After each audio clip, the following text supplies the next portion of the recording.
Hello friends, good morning. कैसे हैं आप लोग? उम्मीद करता हूँ अच्छे होंगे। और मैं अपने यूट्यूब चैनल पर पुनः वापस आ चुका हूँ, इस बार मैथ को लेकर। इस बार हम डिफेंस में साथ ही साथ आपके 11th और 12th में जो भी मैथ आता है उस सारे मैथ को 11th और 12th को पूरा कवर करेंगे।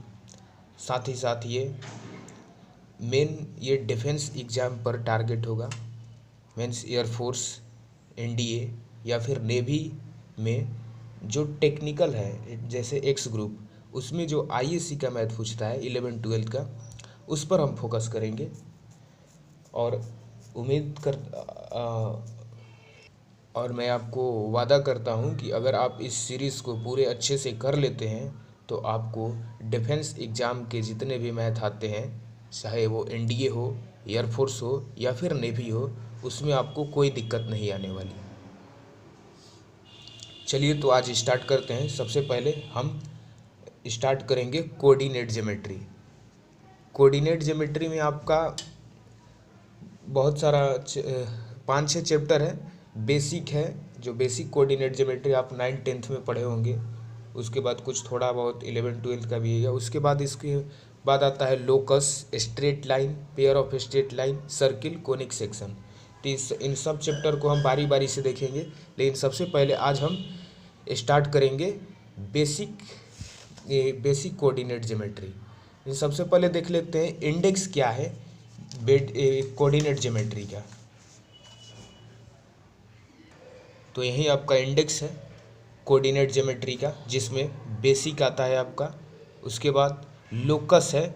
इन लोकस को हम लोग ज़्यादा नहीं देखेंगे ये, क्योंकि डिफेंस एग्ज़ाम में बस आपको लोकस, इसमें मतलब कोई क्वेश्चन आपको डायरेक्ट नहीं आता है, थोड़ा बहुत देखेंगे।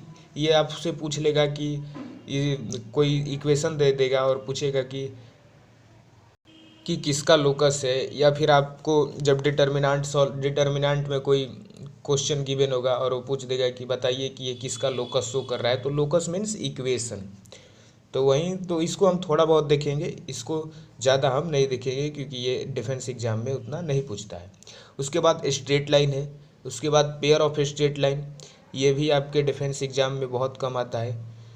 और फिर सर्कल है, फिर कोनिक सेक्शन। तो आज हम बेसिक को कवर करेंगे, कोऑर्डिनेट ज्योमेट्री का जो बेसिक है उसको कवर करेंगे। तो चलिए स्टार्ट करते हैं पहले बेसिक। इसमें हम पहले देखेंगे किसी पॉइंट का लोकेशन। किसी पॉइंट का लोकेशन हम कार्टेशियन प्लेन में कैसे करते हैं। तो देखिए क्या लिखा है, location of a point P in the X Y plane. हम इस पॉइंट को पी मान लिए, आप कुछ भी मान सकते हैं, क्यू आर कुछ भी मान सकते हैं, उसमें कोई दिक्कत नहीं होगी। तो हम पी पॉइंट मान लिए हैं एक्स वाई प्लेन में, और उसका हमें लोकेशन बताना है कि वो एग्जैक्ट कहाँ पर है। तो हमारे पास कितने हैं, 2 कंडीशन होते हैं इसको बताने के लिए। एक होता है कार्टेशियन फॉर्म और एक को बोलते हैं पोलर फॉर्म। दोनों को हम बारी बारी से देखेंगे, लेकिन उससे पहले आपको हम ये बता दें कि कार्टेशियन प्लेन होता क्या है। कार्टेशियन प्लेन आपको, एक मिनट देखिए, कोई 2 लाइन एक दूसरे पर परपेंडिकुलर, देखिए कोई 2 लाइन, इसको बोलते हैं हम एक्स एक्सिस और इसको बोलते हैं वाई एक्सिस। जब 2 लाइन एक दूसरे को परपेंडिकुलर कट करे और 4 इक्वल पार्ट में डिवाइड करे, तो इसे हम बोलते हैं कार्टेशियन प्लेन। इसके द्वारा जो ये प्लेन बन रहा है, इस प्लेन का नाम है कार्टेशियन प्लेन। और ये 90 डिग्री पर एक दूसरे को कट करते हैं, 90 डिग्री। अगर 90 डिग्री पर कट ना करे तो वो दूसरा प्लेन हो जाता है, उसको हम कार्टेशियन प्लेन नहीं बोलते। वो उसको हम बोलते हैं रेक्टेंगुलर प्लेन, जो हमारे सिलेबस में नहीं है। तो हम कार्टेशियन प्लेन पर आज बात करेंगे। अब स्टार्ट कर रहे हैं हम सबसे पहले पोलर फॉर्म। सबसे पहले कार्टेशियन फॉर्म देखेंगे। कार्टेशियन फॉर्म क्या होता है, तो आप जैसा कि डिफिनेशन देख रहे हैं कि in the Cartesian form a point P X comma Y then it is called Cartesian form. यानी कि कार्टेशियन फॉर्म में मतलब एक्स कॉमा वाई के रूप में लिख देना ही कार्टेशियन फॉर्म कहलाता है। देखिए इसका फिगर हम कैसे ड्रॉ करेंगे। मान लीजिए कि एक यहाँ पॉइंट P कार्टेशियन प्लेन में लाई कर रहा है, जिसका कोऑर्डिनेट है P मान लीजिए लाई कर रहा है। तो हम इससे अगर इस पर परपेंडिकुलर ड्रॉ करें, एक्स एक्सिस पर परपेंडिकुलर ड्रॉ करें, तो देखिए यहाँ से यहाँ तक दूरी हम मान लेते हैं y, और ये ओरिजिन से यहाँ तक की दूरी x है। तो आप p का कोऑर्डिनेट क्या बताइएगा। सबसे पहले x डिस्टेंस को रखते हैं, x, और उसके बाद y को, तो x कॉमा y। तो ये जो पॉइंट P है वो कार्टेशियन प्लेन में एक एक्स कॉमा वाई उसका कोऑर्डिनेट है। एक्स कॉमा वाई कोऑर्डिनेट से आप क्या समझते हैं कि सबसे पहले अगर आपको P पॉइंट तक पहुंचना है, यानी कि आपको लोकेशन मिला है P के लिए कि हाँ एक्स कॉमा वाई है, कोऑर्डिनेट उसका एक्स कॉमा वाई है, तो आप उस P पॉइंट तक पहुंच सकते हैं। सबसे पहले आप मूल बिंदु पर आएंगे, मूल बिंदु मीन्स ओरिजिन पे, और ओरिजिन से सबसे पहले वो एक्स डिस्टेंस चलेंगे, एक्स डिस्टेंस जितना हो। तो यहाँ पर आपको कोऑर्डिनेट में क्या गिवन है कि एक्स एक्सिस पर एक्स डिस्टेंस चलिए। तो देखिए एक्स डिस्टेंस आने पर आप यहाँ पहुँच जा रहे हैं। इसके बाद वाई एक्सिस पर बोल रहा है कि वाई डिस्टेंस चलें, तो वाई डिस्टेंस जैसे आप चलिएगा आप P पॉइंट पर आ जाइएगा। तो यही है लोकेशन कार्टेशियन फॉर्म में। और इसके बाद हम देखते हैं सेकंड, पोलर फॉर्म क्या होता है।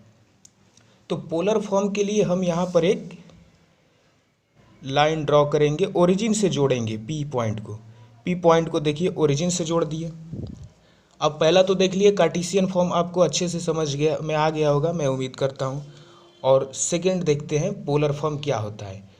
पोलर फॉर्म मान लिया कि ये ओरिजिन O मूल बिंदु है, ओरिजिन 0,0, यहाँ से P की डिस्टेंस जो है वो R है, R मान लिया कि R डिस्टेंस है, और वो एक्स एक्सिस के साथ थीटा एंगल बनाता है, थीटा एंगल। तो अगर आपको बता दिया जाए कि एक्स एक्सिस के पॉजिटिव डायरेक्शन में आप थीटा एंगल बनाइए और उसके बाद R डिस्टेंस चलिए, तो आप क्या P पॉइंट पर नहीं पहुंच जाइएगा? बिल्कुल पहुंच जाइएगा, क्योंकि आपको ये लोकेशन तो पता चल गया ना कि एक्स एक्सिस के साथ हम थीटा एंगल बनाएंगे। मान लीजिए 30 डिग्री थीटा हो, तो एक्स एक्सिस के साथ पॉजिटिव डायरेक्शन में आप 30 डिग्री एंगल बनाएंगे, और उसके बाद R डिस्टेंस चलिएगा तो आप P पॉइंट पर पहुंच जाइएगा। तो इसी को बोलते हैं पोलर फॉर्म। तो पोलर फॉर्म में क्या होता है कि R कॉमा थीटा के रूप में लिखते हैं, जहाँ R क्या है, ओरिजिन से पॉइंट P की डिस्टेंस है, तथा थीटा एक्स एक्सिस के साथ बनाया गया एंगल है। तो देखिए उसका डेफिनेशन देखते हैं कि पोलर फॉर्म का डेफिनेशन क्या होता है। देखिए यहाँ डेफिनेशन में क्या लिखा है, a point P of the form R comma theta, यानी कि R कॉमा थीटा के फॉर्म में, then it's called polar form. तो पोलर फॉर्म क्या होता है, R कॉमा थीटा के रूप में लिख देना ही, R कॉमा थीटा के फॉर्म में लिख देना ही, ये क्या होता है, पोलर फॉर्म होता है। तो देखिए पोलर फॉर्म के लिए हम क्या लिख देंगे, R कॉमा थीटा, यानी सबसे पहले R क्या है, R ओरिजिन से P पॉइंट की डिस्टेंस है। तो पहले हम लिखते हैं ओरिजिन से पॉइंट P की डिस्टेंस R, और उसके बाद वो एक्स एक्सिस के साथ कितना एंगल बनाया है, तो थीटा एंगल बनाया है, तो थीटा लिख देंगे। तो पोलर फॉर्म में इसका जो रिप्रेजेंटेशन है वो R कॉमा थीटा के रूप में होता है, तथा कार्टेशियन फॉर्म में एक्स कॉमा वाई के रूप में। R कॉमा थीटा ये हो गया आपका पोलर, और एक्स कॉमा वाई कार्टेशियन। तो आप दोनों अच्छे से समझ गए होंगे। और थीटा जो है आपका वो जीरो से आपका 0 से 360 के बीच लाई करता है, ये आप याद रखिएगा। चलिए तो अगला हम थ्योरी देखते हैं। अगला हमारा थ्योरी है relation between Cartesian and polar form. ये दोनों फॉर्म में आपका रिलेशन क्या है, relation between polar and Cartesian form.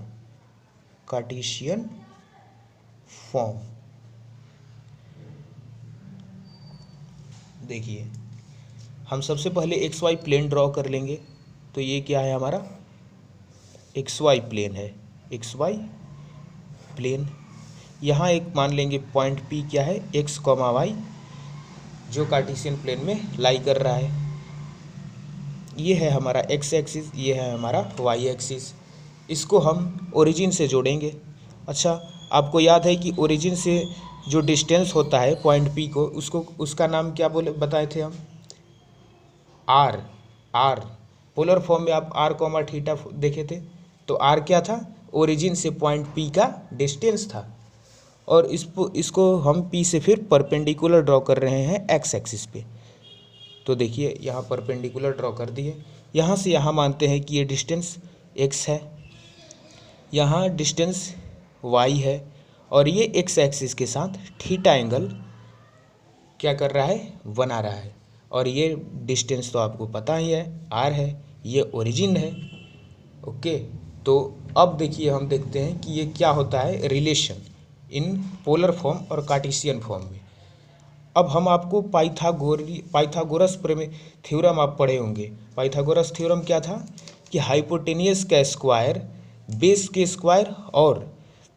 Square और परपेंडिकुलर के स्क्वायर के सम के इक्वल होता है। तो यहाँ हाइपोटेनियस क्या है, ओपी स्क्वायर, हम लिख सकते हैं ओपी स्क्वायर इक्वल टू, यहाँ मान लेते हैं कोई पॉइंट पी एन है, चलिए एन हम मान लेते हैं, तो O P square equal to O N square equal to plus P N square, O N square plus P N square. तो ओ पी आपका क्या है, आर स्क्वायर। उसके बाद ये ओ एन क्या है, तो एक्स है, तो एक्स स्क्वायर लिख देंगे। और उसके बाद पी एन क्या है, वाई है, तो इसको वाई स्क्वायर लिख देंगे। तो आर स्क्वायर इक्वल टू होता है X square plus Y square. तो आर बराबर आपको अगर पूछ दिया जाए तो क्या हो जाएगा, root X square plus Y square, ये हो सकता है। अब अगर हम आपसे टेन थीटा इसमें पूछे कि टेन थीटा बताइए क्या होता है, तो टेन थीटा आप क्या बोलेंगे, टेन थीटा इक्वल टू क्या होता है, परपेंडिकुलर अपॉन बेस। तो परपेंडिकुलर हमारा क्या है, वाई, और बेस क्या है, एक्स है, तो वाई अपॉन एक्स, ये क्या हो जाएगा हमारा टेन थीटा। जब टेन थीटा हमारा ये हो गया तो थीटा क्या होगा, थीटा हो जाएगा आपका tan inverse Y upon X. इसमें मॉडुलस लगा देंगे। मॉडुलस क्यों लगाएंगे, क्योंकि वाई बाई एक्स का वैल्यू पॉजिटिव ही आना चाहिए।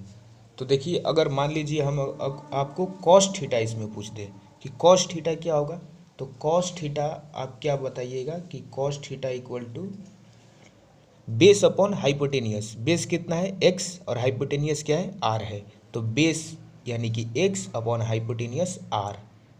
तो एक्स इक्वल टू आपका क्या हो जाएगा, R cos theta, R cos theta, R cos theta. और वहीं अगर साइन थीटा आपसे पूछ दे तो साइन थीटा आप क्या बताइएगा, परपेंडिकुलर अपॉन हाइपोटेनियस यानी Y upon R, Y upon R. तो आपको y इक्वल टू क्या हो जाएगा, R sine theta, R sine theta. तो आपको x equal to R cos theta और y equal to R sine theta, ये रिलेशन है पोलर और कार्टेशियन फॉर्म में, जिसमें x क्या है, x कार्टेशियन फॉर्म में x डिस्टेंस तथा r क्या है, r पोलर फॉर्म में ओरिजिन से उस पॉइंट P को जोड़ने वाली क्या है, डिस्टेंस है। और थीटा क्या है, एक्स एक्सिस के साथ पॉजिटिव डायरेक्शन में बनाए गए एंगल है। तो x equal to R cos theta, Y equal to R sine theta होता है। तो अगर आपको क्वेश्चन दिया जाए पोलर फॉर्म से कार्टेशियन फॉर्म में या फिर कार्टेशियन फॉर्म से पोलर फॉर्म में कन्वर्ट करने के लिए, तो क्या आप कर लीजिएगा। चलिए एक क्वेश्चन देखते हैं। तो देखिए ये जितने भी कार्टेशियन फॉर्म है, √3, 1 -1, √3, -3, -3 एंड 1, -1, इसको हमें किस में कन्वर्ट करना है, पोलर फॉर्म में। तो चलिए हम पहला देखते हैं और ये तीन आप बनाइएगा। देखिए पहला देखते हैं, पहला हमारा कार्टेशियन फॉर्म क्या है, CARTESIAN, कार्टेशियन फॉर्म क्या है हमारा पहला, सॉरी √3, 1, तो यहाँ x इक्वल टू क्या है आपका, x इक्वल टू है √3 एंड y इक्वल टू 1 है। आप रिलेशन क्या पढ़े हैं पोलर और कार्टेशियन फॉर्म में? क्या होता है? x इक्वल टू होता है x equal to R cos theta. x equal to क्या होता है? R cos theta. तो आपको क्या चाहिए? r चाहिए, तभी तो आप r चाहिए और x आपको पता है, या फिर थीटा आपको चाहिए। तो आप थीटा कैसे फाइंड कीजिएगा? तो चलिए देखते हैं। अब फॉर्मूला क्या पढ़े थे? थीटा इक्वल टू होता है tan inverse y upon x। तो देखिए थीटा इक्वल टू क्या हो जाएगा? tan इनवर्स y का वैल्यू क्या है? इसमें 1 है, और x का वैल्यू क्या है? √3 है। तो थीटा आपका क्या हो जाएगा यहाँ? अगर इसको हम इधर ला दें तो tan theta equal to 1 upon √3। और थीटा की किस वैल्यू के लिए 1/√3 आता है tan? आपको पता है? ये 30 डिग्री होता है। 30 डिग्री मीन्स π/6। तो थीटा इक्वल टू हमारा π/6 हो जाएगा। ये है हमारा थीटा। थीटा हमारा फाइंड हो गया, तो हम x और y का वैल्यू फाइंड कर सकते हैं। आप देखिए x इक्वल टू क्या होता है? R cos theta. तो x का वैल्यू पुट कीजिए यहाँ पे, तो √3 है। r क्या है? r नहीं दिया है, तो कॉस, और थीटा का वैल्यू क्या है? π/6। π/6 रख दिए। √3 is equal to R into cos π/6 क्या होता है? कॉस π/6 बताइए? √3/2। तो √3/2 लिख देंगे। अब आर देखिए यहाँ से √3 कट जाएगा, तो आर इक्वल टू आपका क्या आ जाएगा? आर इक्वल टू आ जाएगा आपका 2। R2 आ गया। तो अब क्या चाहिए आपको? थीटा पता ही है और 2 पता चल गया, तो P √3, 1 को हम लिख देंगे पोलर फॉर्म में P R, थीटा होता है, तो 2, थीटा की जगह π/6। तो ये है आपका पोलर फॉर्म, और ये है आपका कार्टेशियन फॉर्म। तो आपको कन्वर्ट करना आ गया कि पोलर फॉर्म से कार्टेशियन फॉर्म में कैसे कन्वर्ट करते हैं। तो ऐसे ही आप कर लीजिएगा, ये 2, 3, 4 जस्ट सेम स्टेप उसमें भी होगा। चलिए, तो आज के लिए इतना ही रखते हैं। अगले वीडियो में हम इसके आगे कंटिन्यू करेंगे। Thank you.